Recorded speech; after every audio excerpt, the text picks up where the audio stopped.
오늘도 하나님의 은혜와 평강이 성도님들의 모든 삶과 가정에 충만하시기를 기원합니다. 우리는 이 세상에 살아가면서 이기는 방법에 대해서 여러 가지 것들을 배워왔습니다. 그 중에 몇 가지만 먼저 나누면요. 먼저는 잘 준비하는 것입니다. 준비를 많이 하면 이길 가능성이 높습니다. 공부든지 운동이든지 오랜 시간 준비를 하면 그렇습니다. 그래서 학생들은 공부를 언제까지 하죠? 밤 늦게까지, 자기 전까지 그렇게 오래 공부하는 친구들이 있는 것입니다. 운동선수들도 마찬가지입니다.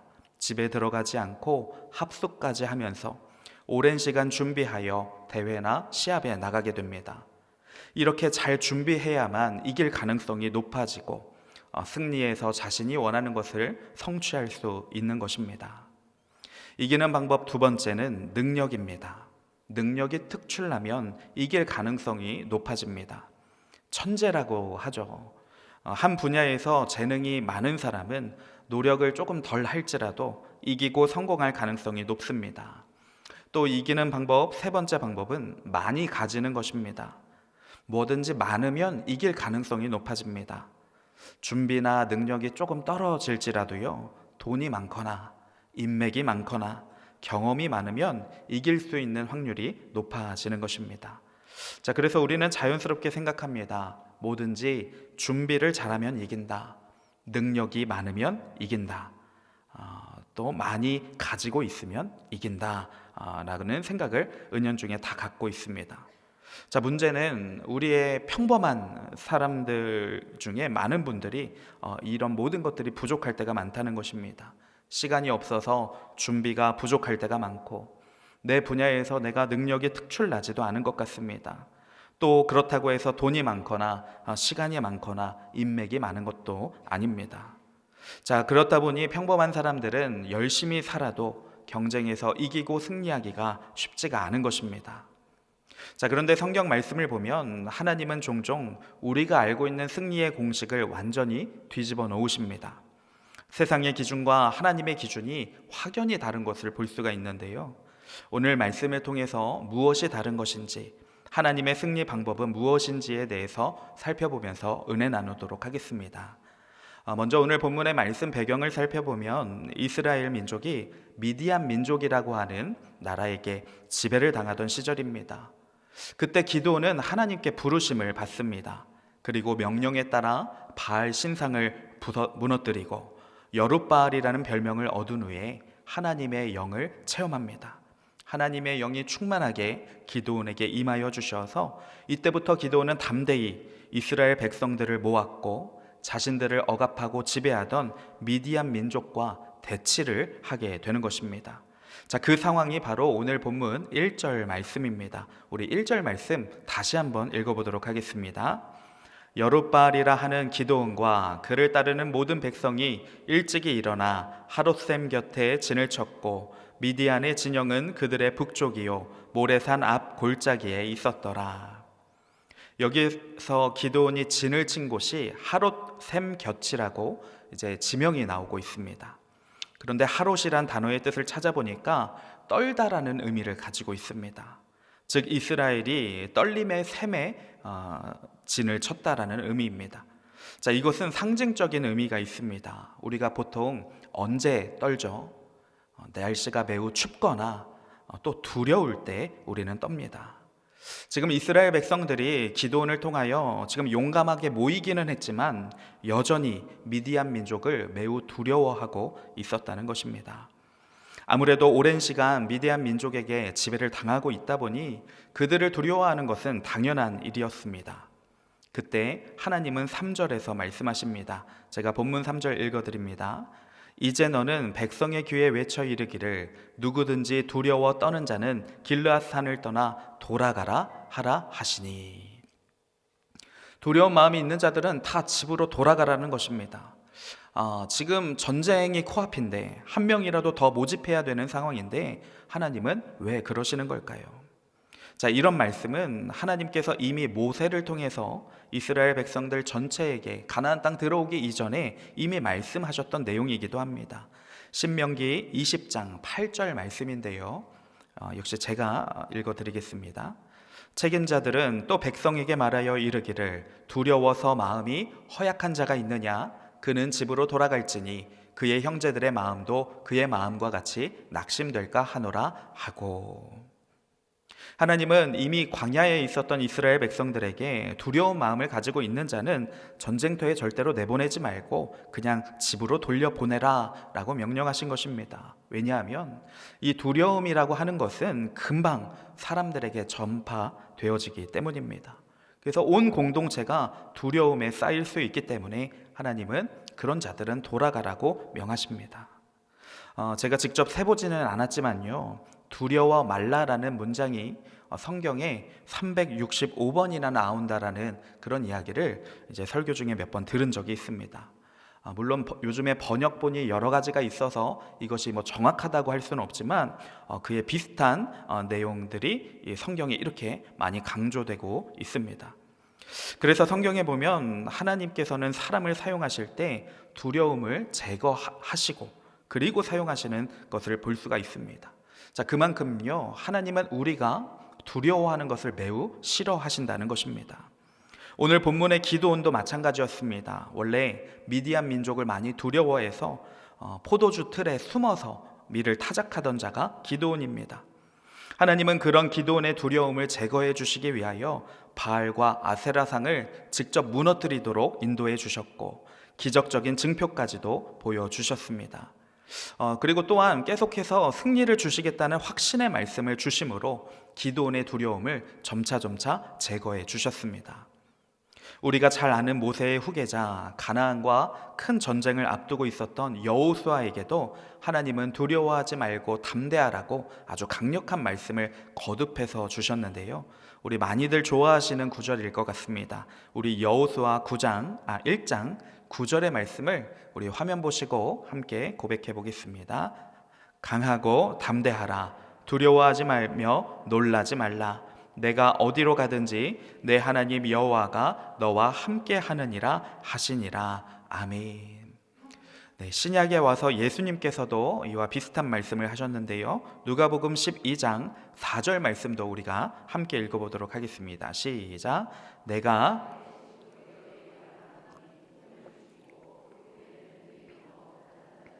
두려워하지 말라. 아멘.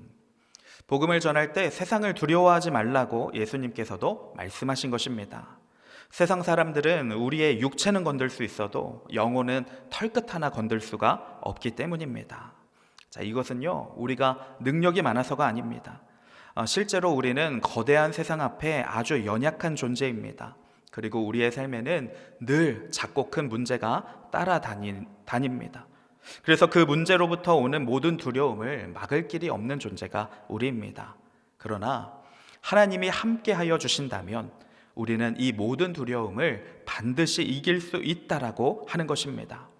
우리가 두려움에 빠지는 것을 하나님이 너무나 싫어하시기 때문입니다. 자, 그러니 성도님들도 어떤 문제와 어려움이 찾아오시든지 두려워하지 마시기를 바랍니다. 내 능력 때문이 아니라 하나님을 믿고 두려워하지 마십시오. 아빠의 품에 안긴 아기가 아무것도 두려워하지 않고 평안할 수 있는 것처럼 하나님 품에 안기셔서 그 두려움을 다 이겨내시길 바랍니다. 우리의 아버지 되시는 하나님께서는요, 그렇게 자신을 의지하는 자녀들을 반드시 도우시고 함께 하시고 승리하게 인도해 주십니다. 자, 그래서 하나님은 이 이스라엘 민족에게 있는 두려움을 제거하기 위하여 이 모인 자 중에 두려운 마음 있는 자들 다 집으로 돌아가라 명하신 것입니다. 그렇게 해서 실제로 많은 사람들이 집으로 돌아가게 됩니다. 몇 명이 돌아갔을까요? 말씀해 보니 전쟁하러 모인 3만 2천 명 중에 2만 2천 명이 집으로 돌아갔습니다. 사실 처음에 모인 이 3만 2천 명조차도 적군에 비해서는 턱없이 부족한 인원인데 이제는 1만 명밖에 남지 않은 것입니다. 미디안 민족의 숫자는요, 8장 말씀에 근거하면 13만 5천 명이나 되었습니다. 이 군대의 병력 차이가 너무나도 났습니다. 자, 그런데 하나님께서는 더 이상한 말씀을 하십니다. 4절 말씀 앞부분을 보니까요, 여호와께서 또 기드온에게 이르시되 백성이 아직도 많으니 라고 말씀하십니다. 이 10,000명도 많다고 하시는 것입니다. 오늘날처럼 현대무기, 미사일이나 탱크나 전투기가 있는 것도 아닙니다. 구약 고대 시대의 전쟁에서는 인원수가 절대적인 승패의 조건이었습니다. 아무리 무기가 좋고 실력이 좋을지라도 그 시대의 10,000명 가지고는 이 13만 명이 넘는 대군대를 이길 가능성이 거의 없었습니다. 그런데 하나님은 이 10,000명도 많다고 하시면서 더 줄이라고 하시는 것입니다. 그리고 그 줄이는 방법을 본문 5절 말씀에서 알려주십니다. 우리 함께 5절 말씀 읽겠습니다. 이에 백성을 인도하여 물가에 내려가매 여호와께서 기드온에게 이르시되 누구든지 개가 핥는 것 같이 혀로 물을 핥는 자들은 너는 따로 세우고 또 누구든지 무릎을 꿇고 마시는 자들도 그와 같이 하라 하시더니 물을 손으로 떠서 개가 핥듯이 혀로 먹는 사람과 아예 무릎을 꿇고 머리를 박고 물에 직접 입을 대고 벌컥벌컥 마시는 자와 이 인원을 구별하라고 하시는 것입니다. 자, 그렇게 해서 살펴보니까 혀로 물을 핥아 먹는 사람은 300명이었고 나머지 9,700명은 아주 남자답게 머리를 박고 이 물을 마셨던 것입니다. 이에 하나님은 9,700명을 전부 집으로 돌려보내고 300명만 남기라고 명령하십니다. 자, 그렇다면 하나님은 왜 손으로 떠서 혀로 핥아먹는 300명을 선택하신 걸까요? 자, 여기에는 여러 신학자들의 해석이 있습니다. 자, 먼저 한 해석은요, 하나님은 물을 먹을 때도 경계를 하면서, 전쟁 중이니까 경계를 하면서 손으로 조심스럽게 물을 떠서 먹는 그런 신중한 사람을 뽑으신 거다. 그런 사람들만 모아서 전쟁을 이끄시기 위해서였다라는 의견이 있습니다. 자, 그리고 또 다른 의견으로는 혀로 핥아 먹는 물을 먹었던 사람들은 이 물을 먹는 것이 목적이 아니라 기드온이 도대체 왜 갑자기 물을 먹으라고 했는지 그 명령이 궁금해하면서 이제 조심스럽게 먹는 사람들이었기 때문에, 즉 생각이 깊고 늘 깨어있는 사람들이었기 때문에 이 300명이 뽑힌 것이다 라고 주장하는 신학자도 있습니다.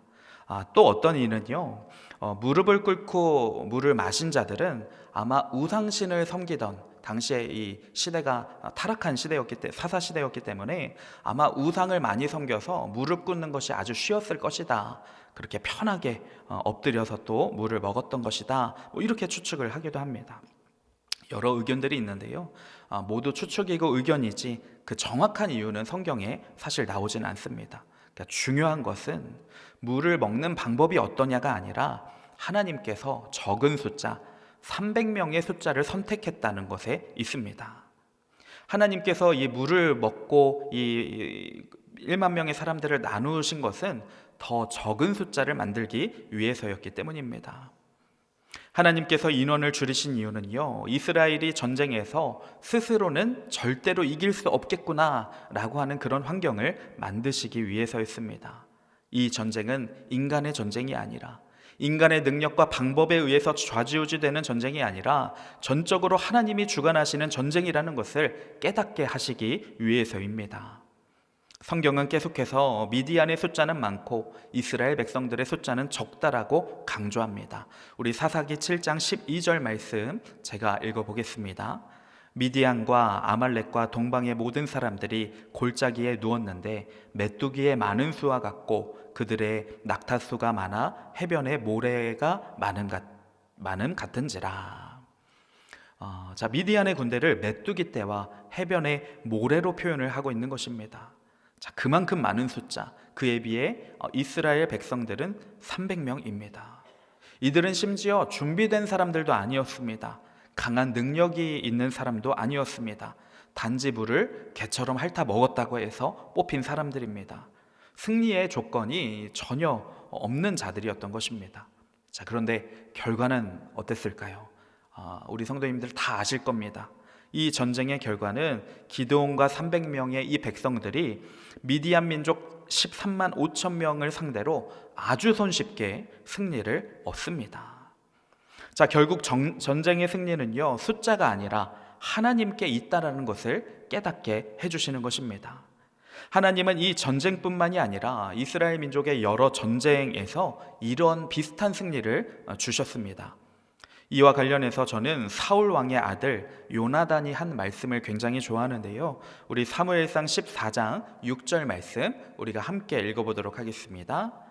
요나단이 자기의 무기 든 소년에게 이르되 우리가 이 할례 받지 않은 자들에게로 건너가자. 여호와께서 우리를 위하여 일하실까 하노라. 여호와의 구원은 사람이 많고 적음에 달리지 아니하였느니라. 아멘. 요나단은요, 하나님이 일하시기만 하신다면 숫자는 의미 없다라는 것을 믿고 있었고 그 믿음대로 담대히 움직입니다. 그래서 자신의 종과 함께 둘이 적진으로 그냥 홀로 뛰어들어서 그 승리의 발판을 얻게 됩니다. 자, 그런데 오늘날 현대사회를 사는 우리는 어떻습니까? 참 숫자의 의지를 많이 하는 것 같습니다. 아주 어릴 때부터 숫자로 평가를 받아와다 보니 이 숫자에 굉장히 민감합니다. 어릴 때부터 시험에 몇 점 맞았는지, 반에서 몇 등인지, 키가 몇 센치인지, 몸무게가 얼마인지 이런 숫자에 따라서 어릴 때부터 등급이 매겨지고 평가를 받다 보니까 이 성인이 되어서 이것들이 계속 이어지는 것입니다. 월급은 얼마나 받는지, 연봉은 얼마나 되는지, 가진 재산은 얼마고, 집은 몇 평이고, 나이의 숫자는 어떻고, 서열의 숫자는 어떻고, 계속해서 숫자가 우리의 인생을 좌지우지하게 됩니다. 자, 그러다 보니 교회 안에서도 이런 일들이 일어납니다. 교회도 인원이 많아야 되고, 예산 숫자가 커야 되고, 건물의 평수와 가지고 있는 땅이 넓어야 하고, 그래야 좋은 교회요, 부흥하는 교회라고 여기는 사람이 많이 있는 것입니다. 그리고 세상의 숫자가 큰 사람들이 교회 안에 들어와서도 더 인정받고 더 영향력 있는 사람이 되기도 합니다. 자, 우리는 기억해야 됩니다. 이러한 숫자들은요, 세상의 기준입니다.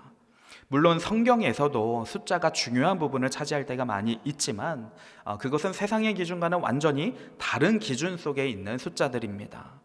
자, 그러니 우리 성도님들은 이 세상의 숫자에 얽매이지 않으시기를 바랍니다. 세상의 숫자 때문에 좌절하고 낙심하거나 불평하지 않으시기를 바랍니다. 자꾸 숫자에 신경 쓰고 숫자에 좌지우지 되는 삶은요, 하나님을 믿지 않고 내가 중심이 되어지기 때문입니다. 내가 좋은 숫자, 내가 만족할 만한 숫자를 만들어내고 싶어서 그런 것입니다. 그 숫자로 더 좋은 평가를 받고 그 혜택들을 누리고 싶어 하는 것입니다. 그러나 하나님의 승리는 숫자에 있지 않다는 것을 기억해야 합니다. 그러니 내가 원하는 숫자가 나에게 없더라도 그 숫자 때문에 그 숫자가 때로는 기도원의 상황처럼 다른 것보다 훨씬 더 적더라도 그래도 괜찮을 줄 알아야 합니다. 1등을 하지 못해도 괜찮고, 내 재산이 많지 않아도 괜찮고, 높은 서열이 아니더라도 괜찮고, 나이가 적거나 많더라도 괜찮아야 하는 것입니다. 하나님은 그 숫자로 우리를 판단하지 않으시기 때문입니다. 우리는 단 하나만 있으면 됩니다. 오직 한 분이신 주님만 함께하면 되는 것입니다. 하나님 안에 거하며 하나님의 일하심을 경험하며 살 수 있다면 우리는 숫자를 초월하여 주시는 하나님의 승리와 은혜를 누리게 될 것입니다. 그러니 다른 숫자에 연연해하지 마시고 주님 한 분만으로 만족할 수 있는 우리 모든 성도님들과 제가 되기를 간절히 소망합니다. 진정한 승리는 하나님 안에 있는 것입니다.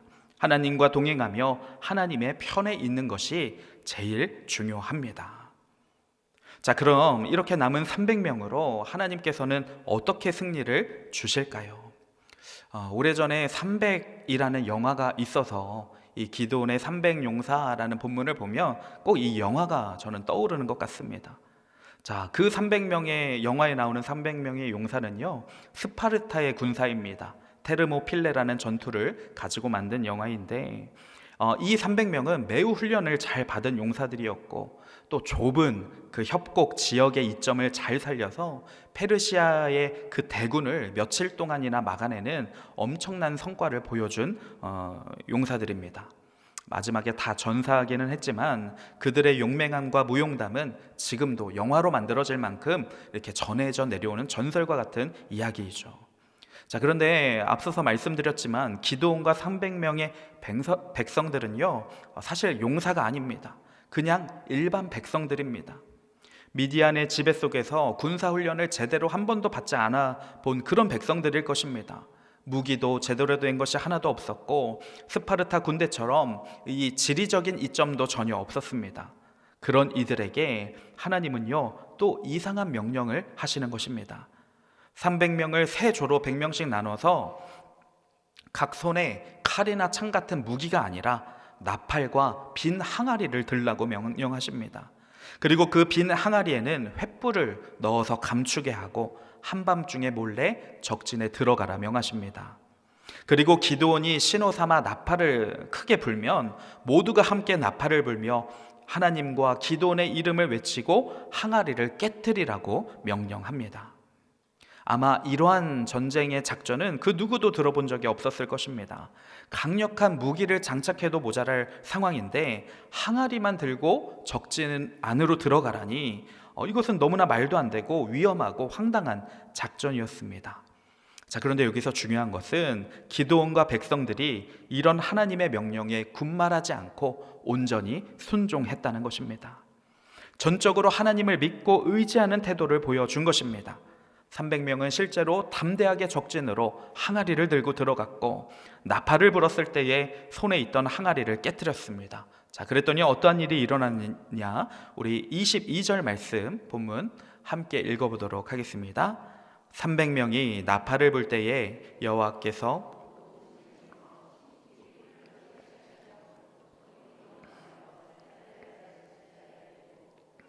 밭에 가까운 아멘. 엄청난 역사가 일어납니다. 미디안 군대가 서로가 서로를 죽이는 일이 일어난 것입니다. 그리고 겁에 질려 도망가기 시작합니다.